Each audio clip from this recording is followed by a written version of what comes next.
Hoje a gente mergulha na história incrível de Santa Rita do Sapucaí, lá no sul de Minas Gerais.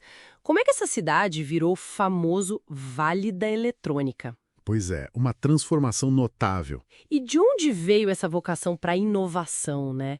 A gente vai explorar isso fundo, usando trechos do livro A Luz de Santa Rita do Sapucaí, do João Alberto Brenta. Um livro que investiga bem essas raízes históricas. Isso, e a gente vai começar por um projeto, assim, bem pioneiro, lá do início do século XX. Bom, vamos desvendar isso. Tudo começa com uma figura impressionante. Antônio Moreira da Costa, mais conhecido como Tônico Moreira. Tônico Moreira. Isso. Lá por 1907, ele era fazendeiro na região, sem formação técnica específica, viu? Fazendeiro. Exato. Mas ele teve uma visão grandiosa para a época. Construiu uma usina hidrelétrica. Hidrelétrica. Em 1907. E não qualquer uma. Uma de porte considerável para a época e para a região. A usina de São Miguel. Nossa, que visão. E a determinação dele era algo, pelo que o livro conta, teve até uma viagem para a Alemanha, né? Buscar tecnologia. Sim. E tem aquela história famosa, dizem que ele, sem falar alemão, bateu no bolso e disse algo como, meu dinheiro fala a língua. Que figura. Bem pragmático para fazer acontecer, né? Totalmente. E o que é fascinante aqui é pensar no contexto, início do século XX no Brasil. Eletricidade era quase mágica, imagino. Exato, uma promessa enorme. Mas construir uma hidrelétrica numa área rural, montanhosa como Minas Gerais, Longe de tudo. longe dos grandes centros, era um desafio, assim, gigantesco. Técnico, logístico, financeiro, tudo. A audácia dele nesse cenário foi realmente uau. Muito notável. E essa audácia se traduziu em dificuldades enormes na prática, imagino. O livro detalha isso bem, né? Ah, sem dúvida. Pensa só, transportar equipamentos pesadíssimos, turbinas, geradores, naquela época, Por trilhas precárias, usando juntas de bois, tiveram que abrir estradas, sabe? Erguer a barragem lá no Ribeirão das Pedras. e a linha de transmissão. Pois é, 35 quilômetros de linha de transmissão, cruzando a Serra da Manuela. Uma serra difícil. Meu Deus, só isso já é uma obra de engenharia incrível por si só. E ainda tinha a complexidade de gerenciar os canteiros. Eram centenas de trabalhadores, gente local, técnicos brasileiros, alguns estrangeiros. Um empreendimento arriscado também, imagino. Muito. Então, a inauguração da usina, lá por 1912, 1913, foi muito mais que só um feito de engenharia, sabe? Essa superação toda. Não foi só técnica, então. Ela revelou algo mais profundo sobre a comunidade. Com certeza. Demonstrou uma capacidade local de organização, de adaptação, de resolver problemas muito complexos juntos. Uma colaboração intensa, então. Isso.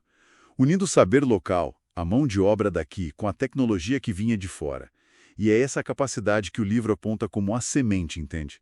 A semente do legado tecnológico de Santa Rita. Ah, interessante. Então a construção da usina meio que cultivou uma mentalidade. De encarar desafio técnico pesado. Exatamente. De acreditar que era possível e ir lá fazer. E essa mentalidade parece que ficou, né? Parece que sim. Porque décadas depois a gente vê surgir figuras como o Assinhá Moreira, Fundamental. Fundadora da ETEC, a Escola Técnica de Eletrônica. que foi um marco. E depois veio o Inatel. O Instituto Nacional de Telecomunicações, outra referência. E a FAI, de Administração e Informática, são instituições que formaram muita gente, né? Muitos profissionais, empreendedores. Consolidaram essa vocação tecnológica. E hoje em dia, eventos como Hacktown, que atrai gente do Brasil todo, do mundo, parece uma continuação dessa história, dessa tradição de inovar. É um ponto central. Essa capacidade lá da usina de integrar conhecimentos diferentes, mecânica, eletricidade, logística talvez, seja um precursor do que a gente vê hoje no Vale. Essa abordagem multidisciplinar para desenvolver hardware, software. Faz sentido. Isso levanta uma questão importante, né? Sobre como essas iniciativas pioneiras podem, de fato, plantar sementes para ecossistemas de inovação que duram décadas, séculos. Mesmo que a própria usina não exista mais da mesma forma. Exato. A usina de São Miguel foi desativada em 1976, substituída pelo Sistema Interligado Nacional. Mas o espírito empreendedor, essa mentalidade voltada para a tecnologia que ela ajudou a despertar, isso ficou, permaneceu. evoluiu, E moldou a identidade da cidade. moldou essa identidade única de Santa Rita. Então, para a gente recapitular, a visão do Tônico Moreira, lá no começo, a execução super desafiadora da usina de São Miguel, Quase uma saga. sim, e como esse marco histórico é visto hoje como um catalisador para essa cultura de inovação que define Santa Rita do Sapucaí? Perfeito. É uma ilustração muito forte de como um projeto do início do século XX pôde, de certa forma, preparar o terreno para um polo tecnológico mais de 100 anos depois. É incrível pensar nisso. Mas então, o que tudo isso significa para os dias de hoje? O livro também menciona, é importante dizer, que apesar desse sucesso todo, dessa reputação de inovação, A cidade também tem seus desafios atuais. exatamente, cita até possíveis divisões sociais internas. E aí fica a reflexão, né?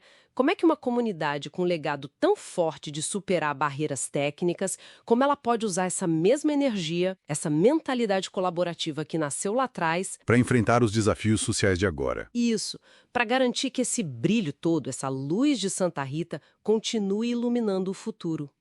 É uma provocação interessante para a gente terminar.